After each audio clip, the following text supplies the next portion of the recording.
ഇന്ന് വീട്ടിലെ കാപ്പിക്ക് അപ്പമായിരുന്നു കേട്ടോ ഉണ്ടാക്കിയത്. അപ്പത്തിൻ്റെ കൂടെ പറ്റിയ നല്ല അടിപൊളിയായിട്ടുള്ള ഒരു തക്കാളിക്കറിയുടെ റെസിപ്പി ആട്ടോ ഇന്ന് കാണിക്കുന്നത്.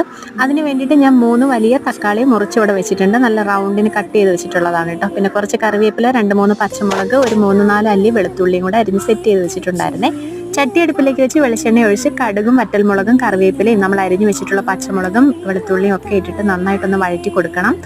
വഴണ്ട് വന്നതിലേക്ക് നമ്മൾ അരിഞ്ഞു വെച്ചിട്ടുള്ള തക്കാളിയും കൂടെ തട്ടി കൊടുത്തിട്ട് ഒന്ന് വഴറ്റിയെടുക്കുക കേട്ടോ. ആ ജ്യൂസൊക്കെ ഒന്ന് ഇറങ്ങി നന്നായിട്ട് തക്കാളി ഒന്ന് ഉടഞ്ഞ് നല്ല രീതിയിലൊന്ന് ഉടഞ്ഞു വരുന്ന സമയത്ത് വേണം അതിലേക്ക് ഉപ്പിട്ട് കൊടുക്കാൻ വേണ്ടിയിട്ട്. നന്നായിട്ട് ഉടഞ്ഞു വന്നില്ല എന്നുണ്ടെങ്കിൽ തവി വെച്ചിട്ടൊന്ന് ഉടച്ചു കൊടുത്താലും മതി കേട്ടോ. അതിലേക്ക് 1/4 ടീസ്പൂൺ മഞ്ഞൾപ്പൊടി, 1/2 ടീസ്പൂൺ മുളക് പൊടി, കുറച്ച് പെരുംജീരകം പൊടിച്ചതും കൂടെ ഇട്ടിട്ട് നന്നായിട്ടൊന്ന് വഴറ്റി അതിലേക്ക് ചാറിന് ആവശ്യമുള്ള വെള്ളവും കൂടെ ഒഴിച്ചിട്ട് ഒന്ന് കുറുക്കിയെടുക്കണം കേട്ടോ. ഒരുപാട് കുറുകി പോരുത്, എന്നാലൊട്ട് വലിയ ചാറായിട്ടിരിക്കുകയും ചെയ്തത്. ഈ ഒരു പരുവാകുമ്പോഴത്തേക്കും ഇറക്കാം. നല്ല അടിപൊളി കോമ്പിനേഷനാണ്, അപ്പത്തിൻ്റെ കൂടെ മാത്രം കേട്ടോ. അപ്പം നാളെ കാണാം. ടാറ്റാ.